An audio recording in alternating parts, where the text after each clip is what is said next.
엘리바스가 욥에게 이야기하기를 네가 어려움 고난을 당하는 것은 인과응보의 결과다. 그리고 이야기를 합니다. 거기에 대해서 이제 욥이 다시 대답을 합니다. 4장 5장에서 엘리바스가 이야기를 하고 6장 7장에서 욥이 엘리바스의 이야기에서 대답을 하죠. 욥기서는 앞으로 계속 그런 이야기입니다. 한쪽에서 이야기를 하고 또 다른 쪽이 변론을 하고 또 다시 이야기하고 또 다시 변론을 하고 이렇게 욥기서는 거의 마지막에서는 하나님과 욥이 또 다시 그렇게 이야기하는 이야기로 되어져 있는 것이 욥기입니다. 그런데 욥이 대답하기를 무엇라고 대답하냐면 나의 고난의 무게를 너희가 아냐.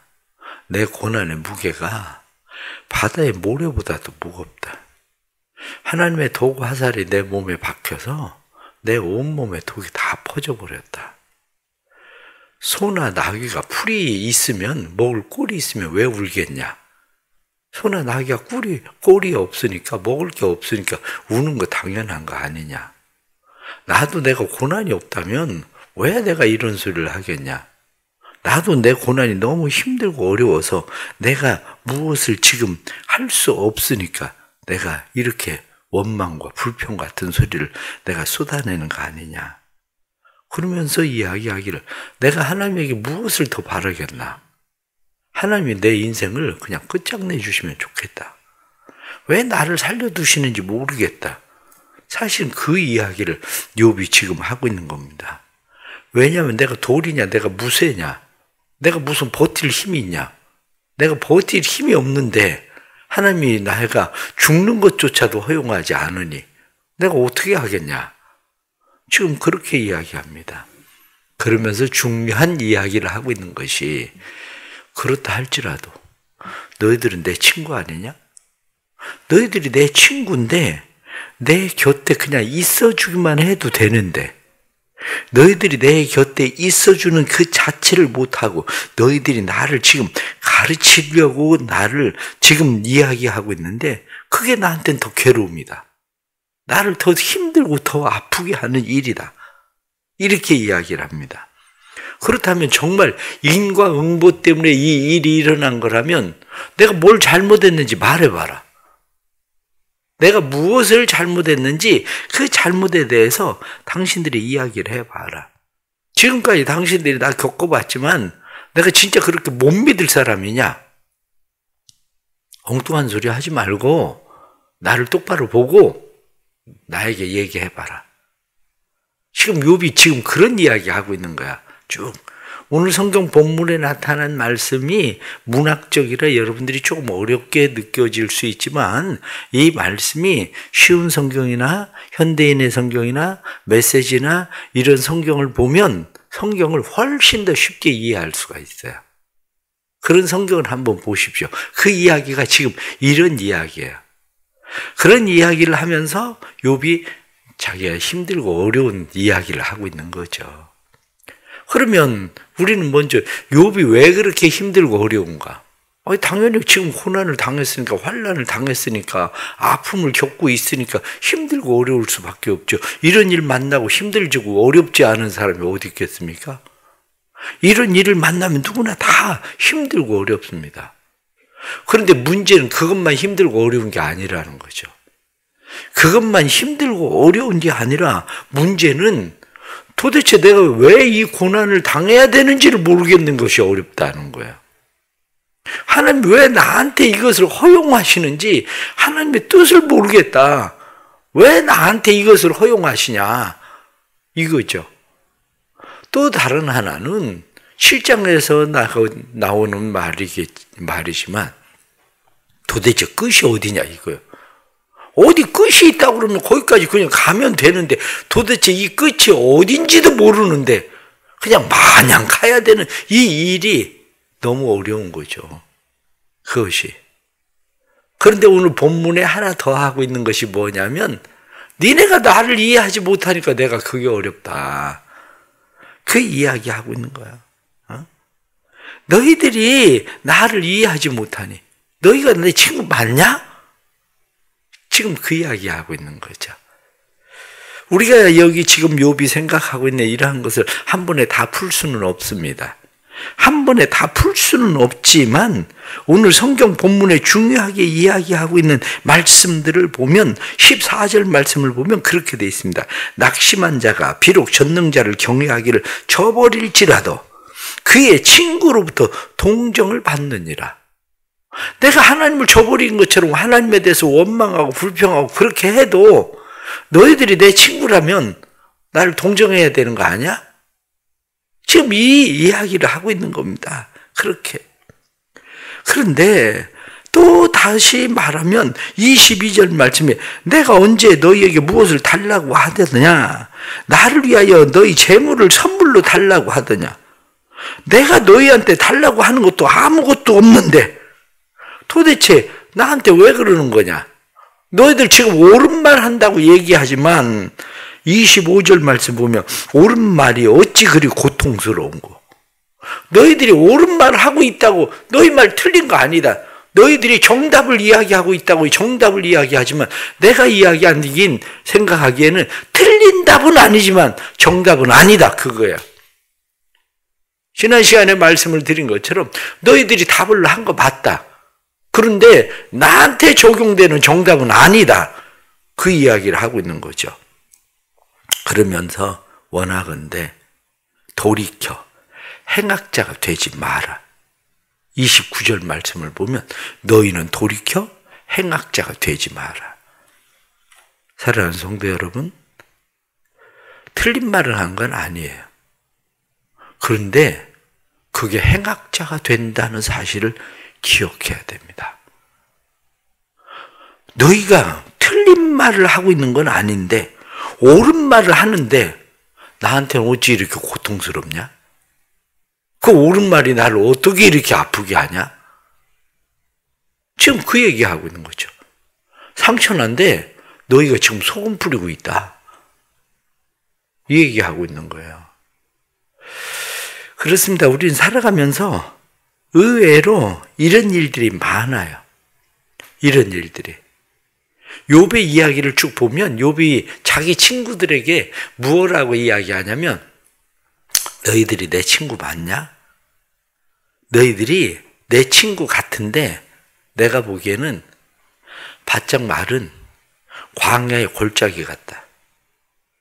그래서 눈이나 얼음이 얼어서 그것이 있다가 녹으면 어느 날 물이 확 그냥 쏟아지듯이 쏟아지는 것 같은데 그 다음에 보면 말라서 아무것도 없고 그 다음에 비가 오면 골짜기에 물이 흐르는 것 같은데 그 다음에 바짝 말라서 아무것도 없고 여기 대마 사람 이런 행인들이 혹시 물을 얻을 수 있을까 하고 거기에 가보지만 너희로부터 얻을 수 있는 게 뭐냐?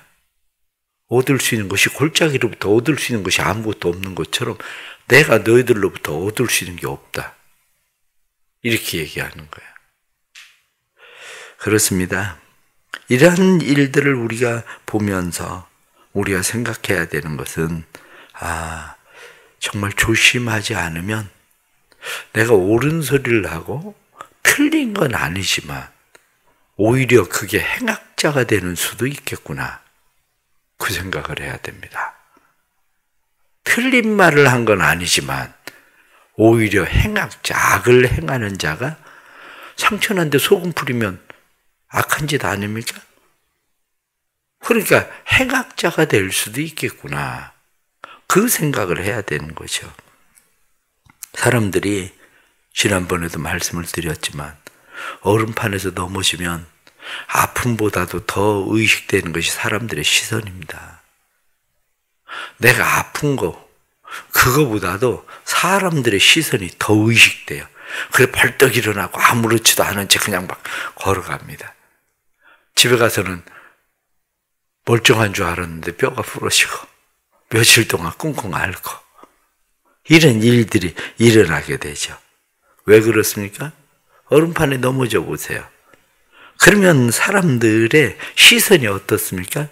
조심 좀 하지. 아이고 이런 미끄러운 날 저런 신발을 신고 다니. 참 생각도 없어. 어떤 사람은 그럴 줄 알았지. 폼내고 걷는 모습이 그렇게 넘어져도 싸다.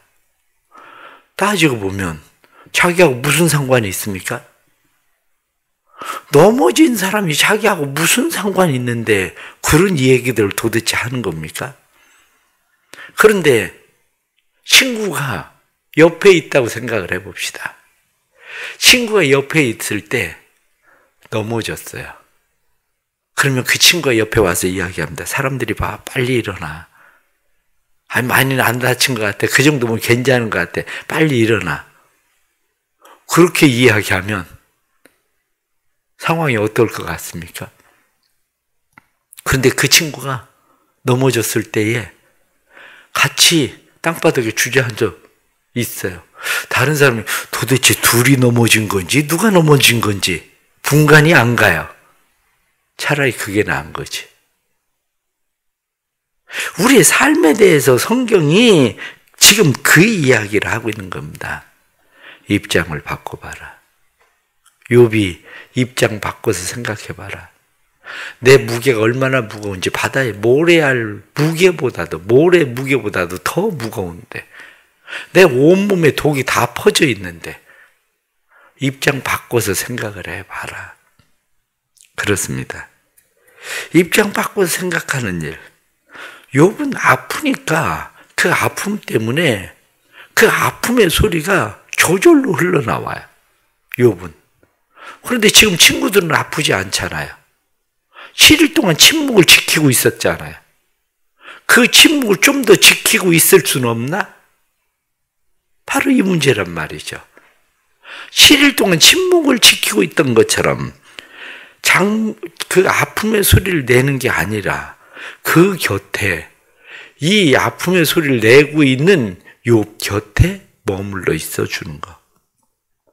그래서 그런 이야기합니다. 사람들은 힘들어하는 사람을 대할 때 장미를 볼 때 가시를 보지 말고 꽃을 보세요라고 말합니다. 그때 이렇게 말해주고 싶습니다. 당신이 창조주 하시죠. 삶을 들여다보면 꽃봉우리도 있고 가시도 있기 마련입니다. 아파하는 사람에게 여기에도 다 하나님의 뜻이 있을 거예요 하는 말이 위로가 되겠습니까? 그냥 아무 소리 하지 말고 안아주세요. 다독여주세요. 그렇습니다. 아무 소리 하지 않고 꽃을 보세요 하는 게 아니라 그냥 위로하고 다독여주는 일이 필요하다는 거죠. 그렇다면 오늘 말씀 속에서 우리는 몇 가지 다시 생각할 수 있는 게 있습니다. 몇 가지 다시 생각할 수 있는 것이 우리는 하나님의 뜻을 잘 알 수는 없어요. 솔직하게 하나님의 뜻을 우리가 어떻게 다 알겠습니까? 그런데 하나님의 뜻을 다 알 수는 없지만 그냥 하나님의 뜻이 있다고 믿는 게 필요한 거예요. 하나님의 뜻이 있다고 믿는 거.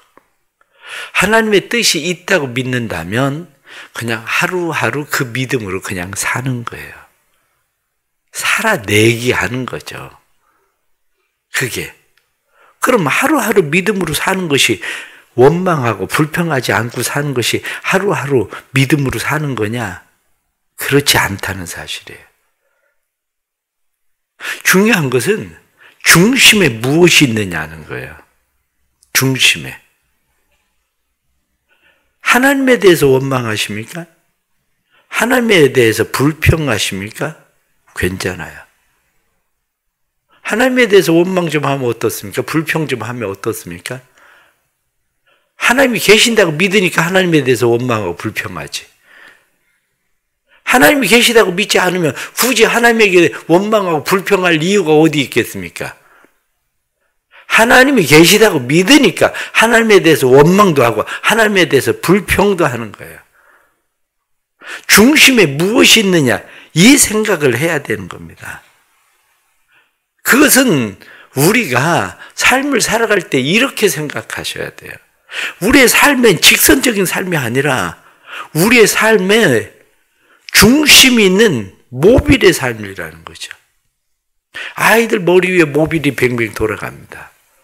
그런데 아이들 머리 위에 모빌이 빙빙 돌아갈 때 거기에 나비도 있고 잠자리도 있고 어떤 때는 거기에 다른 형상들 이것저것 다 있어요. 아이 머리에서 빙빙빙빙 돌고 있어요. 중심이 있어요. 중심이 벗어나지 않아요. 때로는 곰이 나타나고 때로는 나비가 나타나고 때로는 잠자리가 나타나고 모빌의 형상이 빙빙 돌면서 여러 가지 모습이 나타나지만 중요한 것은 여전히 중심이 있어서 거길 벗어나지 않는다는 거예요. 신앙에 중요한 게 바로 그거예요. 하나님을 벗어나지 않는 거. 하나님을 떠나지 않는 거. 성경에 나타나는 말씀에 오늘 지금 욥이 바로 지금 그 일을 행하고 있는 겁니다. 욥이 그 일을 행하고 있는 것을 성경은 무엇라고 말씀을 하고 있습니까? 그 말씀을 욥은 무엇라고 이야기하냐면 내가 성경 말씀 10절 말씀 보면 그러할지라도 내가 오히려 위를 받고 그칠 줄 모르는 고통 가운데서도 기뻐하는 것은 내가 거룩하신 이의 말씀을 거역하지 아니하였습니다. 고통 가운데서 거역하지는 않아요. 원망하고 불평하고 그러기는 하지만 내가 차라리 태어나지 않았으면 좋을 뻔했는데 이렇게 이야기도 하지만 하나님을 거역해서 악을 행하고 있지는 않는다는 거예요. 그렇다면 괜찮습니다. 원망 좀 하면 어떻습니까? 불평 좀 하면 어떻습니까? 그래도 하나님이니까 원망하고 불평하지. 아이들이 엄마하고 아빠한테 와서 원망하고 불평하고 때를 부리고 애들 그러지 않습니까? 그 애가 낫습니까? 집 나가버린 애가 낫습니까? 집 나가는 애보다는 그 애가 훨씬 나아요. 집 나가는 애보다. 애들은 집을 나가버려, 어떤 애들은. 아예. 그런데 중심이 있는 애들은 그래도 와서 엄마 아빠가 해준 게 뭐야 이렇게 얘기를 해가면서도 아이가 그렇게 해요. 그런데 부모는 그래 네가 아직 나를 이해 못해서 그렇지. 너도 좀 잘하면 이해할 거다. 너도 애 엄마 돼봐라. 너도 아버지가 돼봐라. 그러면 이해할 거다. 바로 이 문제예요. 우리의 신앙도 그러합니다. 첫째는 중심을 세우세요. 중심을 벗어나지 마세요. 그건 뭐냐면 그래도 하나님의 뜻은 이해할 수 없지만 하나님의 뜻이 있겠지. 그래도 여전히 하나님은 하나님이시지. 그래도 하나님은 살아계시지. 그런데 하나님 나 아파요. 하나님 나 죽겠어요. 도대체 나한테 왜 이러시는 거예요? 하나님 한 번 좀 봐주면 안 돼요? 하나님 앞에 그렇게 하는 것이 우리에게는 옳은 거예요. 두 번째는 아담 안에서 자기를 생각하지 말고 예수 안에서 자기를 생각하세요. 아담 안에서 자기를 생각한다는 게 뭡니까? 아담 안에서 자기를 생각하는 것은 율법 안에서 자기를 생각하는 거예요. 그런데 율법 안에서가 아니라 복음 안에서 자기를 생각하세요. 다른 사람을 생각할 때에도 율법 안에서 생각하지 말고 복음 안에서 생각하세요. 욥의 친구들은 아담 안에서 지금 생각을 해요. 인과응보적으로 네가 뭔가 잘못한 게 있으니까 이 일을 만나는 거지 이렇게 생각합니다. 그런데 아담 안에서 율법 안에서 생각하는 게 아니라 예수님께서 여리고로 내려가다가 강도 만난 사람에 대해서 이야기를 하던 것처럼 제사장과 레위는 율법 안에서 그를 생각해요. 그러나 사마리아 사람은 율법 안에서가 아니라 복음 안에서 그를 생각하고 그를 바라보고 있다는 거예요.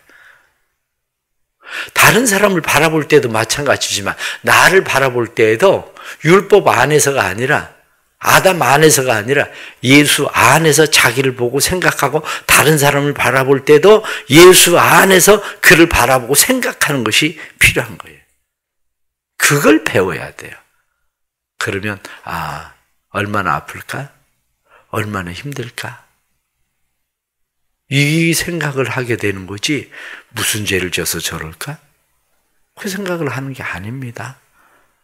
아담 안에서 생각할 수 있는 그러한 은혜가 있기를 바랍니다.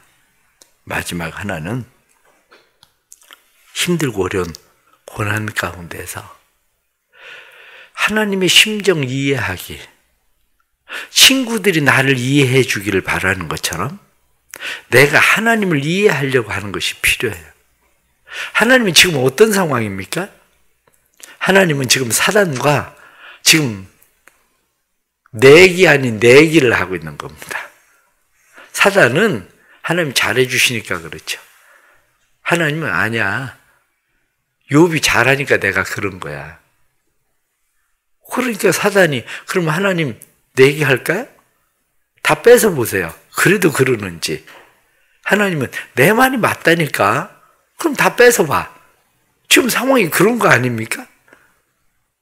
단지 그것을 모르는 건 누구예요? 욥은 그걸 모르고 욥의 친구들은 그걸 모르는 것 뿐이지. 우리도 마찬가지입니다. 우리의 삶 가운데서, 고난 가운데서, 불평 가운데서, 원망 가운데서 하나님의 의도 따라가기. 하나님의 의도 따라가기가 뭡니까? 결국 하나님의 의도 따라가긴 하나님의 자비하심밖에 없습니다. 하나님의 긍휼밖에 없습니다. 하나님의 은혜밖에 없습니다. 내가 견딜 수 있는 것도 하나님의 은혜밖에 없습니다. 그런 거죠. 다드림교회 김병년 목사님이라고, 그 목사님이 아이들이 이제 다 컸는데, 아이들이 장성한 사람들이 됐는데, 개척한 지 4개월쯤 됐을 때 아내가 셋째 아이를 출산했어요. 셋째 아이를 출산했는데 이틀 만에 뇌경색이 일어나 식물인간이 됐어요. 아내가. 그 식물인간이나 다름없는 그 아내를 돌보는데 교회에서 수련회를 하게 돼서 교회에서 수련회를 위해서 기도하기 위해서 목사님이 그 아내를 휠체어에 태워서 예배당에 놓고 그리고 기도하다가 잠이 들었어요. 그런데 그만 그 위에 덮어놓은 찜질기가 너무 뜨거워서 아내가 화상을 입었어요. 화상이 너무 심해서 다리를 절단하게 돼요. 온 교인들이 열심히 기도하고 교인들이 기도하고 그러는데 이런 상황들을 만나니까 하나님 앞에 절규하면서 기도해요. 기도하면 수렁에서 빠져나와야 하는데 하나님 왜 이렇게 더 깊이 빠져드는 겁니까? 하나님 그렇게 바쁘세요. 잠깐 들려서 손만 얹어주셔도 나을 텐데 뭐가 그렇게 바쁘셔서 하나님 여기에 들리지도 못하는 겁니까? 그렇다면 차라리 이 불쌍한 사람 데려가 주세요. 제가 어떻게 책임을 지겠습니까? 그런데 사모님은 회복될 기미는 전혀 보이지 않아요. 그런데 그때 목사님이 깨닫기 시작한 게 그거예요. 아, 그렇다면 아내로, 가족으로, 성도로 이 사람도 내게 붙여준 사람인데 내가 돌봐야지. 최선을 다해서 섬기는 것이 하나님의 나라의 열매를 맺는 거지. 그리고 남편으로서 아내를 돌보고 새 아이의 엄마처럼 돌보고 교회 목사로 일을 하고 그러면서 교회를 세워나가요. 여러분 쉬운 일은 아니죠. 근데 하나님의 뜻이라고 생각하고 하루하루 그냥 사는 거 그게 믿음이다. 이렇게 생각을 하고 하루하루를 살아나간다. 그렇습니다. 우리의 삶 가운데서 헤아릴 수 없는 힘들고 어려운 상황들, 때로는 견디기 어려운 상황들을 만나요. 그런데 그러한 사람들에게 위로자가 되려면 내 입장에서만 생각하지 말고 내 입장에서 아무리 옳은 소리를 해도 너희는 돌이켜 행악자가 되지 말라 이렇게 말한 것처럼 그 일이 행악자가 될 수도 있다는 거예요. 또 주신 말씀 생각하면서 우리가 하나님 앞에서 우리는 입장 바꿔서 어떻게 생각해야 되나? 다시 한번 생각해보고 또 우리가 지금 하나님의 입장에서 우리를 바라보는 게 얼마나 힘들고 아플까? 하나님은 나는 아파하지만 하나님 그럼 신이니까 아무 아픔도 없을까? 그게 아니라 주님께서 분명히 말씀하시잖아요. 주님께서 사람의 모습으로 이 땅에 오셨기 때문에 인간의 어려움과 고통을 채울하지 아니하시고 한마디로 모른 채 하지 아니하시고 우리의 모든 아픔과 고난에 동참하신다. 그렇게 말씀하신 것처럼 그런 마음으로 주님 앞에서 하루하루 믿음으로 승리할 수 있는 성도들 되기를 바랍니다. 기도하겠습니다. 하나님 아버지, 하나님은 아무 말씀도 하지 않으니 차라리 친구들에게로부터 위로라도 받기를 원하지만 친구들이 하는 이야기가 옳은 소리는 하는데 그 옳은 말들이 어찌 이리 아픈지 욥이 말하던 것처럼 너희들이 오히려 옳은 말을 하는 일들의 행악자가 되는구나 하고 말하던 것처럼 하나님 우리의 삶이 때로는 누군가 이해하는 것처럼 그들에게 옳은 소리를 하기 위해서 우리가 하지만 그러나 틀린 말은 아니지만 오히려 행악자가 되고 있다는 사실도 깨닫습니다. 우리를 도와주옵소서. 하나님 앞에 우리를 다시 세워주옵소서. 그래서 저희들로 하여금 입장 바꾸어서 생각할 수 있는 마음 주시고 저희들로 하여금 다시 복음 안에서 아담 안에서 무엇을 생각하는 것이 아니라 예수 안에서 무엇을 생각할 수 있는 복음의 사람들이 되도록 우리를 도와주옵소서. 하나님께서 고난당하는 성도들을 위하여 기도합니다. 지난밤 새벽에도 아픔을 이기지 못해서 문자를 보낸 성도가 있는데 하나님 그의 아픔 가운데 동참해 주시고 하나님 위로해 주시고 치료해 주시고 하나님 도와주셔서 주의 은혜의 회복이 일어나도록 도와주옵소서. 또한 이 나라의 하나님 많은 사람들이 아픔과 슬픔을 겪고 있습니다. 이러한 사람들에게도 하나님 은혜를 베풀어 주시고 그저 옳은 소리 같이 하는 이야기들이 얼마나 이들을 더 아프게 하는지 다시 생각할 수 있도록 주님 도와주옵소서. 복된 주의 날입니다. 주의 전에 나와서 예배드린 성도들마다 주님께서 다시 회복의 은혜를 주시고 주님을 떠나지 않고 때로는 원망과 불평 가운데서 때로는 설교가 들리지 않는 가운데서 이들이 주님의 전에 나왔지만 모빌이 돌아가는 것처럼 주님을 떠나지 못하는 이 백성들 주님 도와주시고 주의 은혜와 사랑으로 이들을 붙들어 주옵소서. 오늘 아동부 청소년 모의 코스 가운데 함께 해주시고 어린 영혼들의 마음을 주께서 움직여 주시고 그들이 주께로 돌아오게 하시고 평생의 주님 앞에 붙잡힌 하나님의 자녀들 되게 해 주옵소서. 작년 모의 코스에도 은혜 베풀어 주시고 영혼들이 주께로 돌아오는 일들이 날마다 지속적으로 일어나서 이 도성에 구원받을 백성이 많음이라 하신 대로 구원받아야 될 백성들이 대성교회를 통해 구원받게 해 주옵소서. 예수 그리스도 이름 받들어 기도드리옵나이다. 아멘.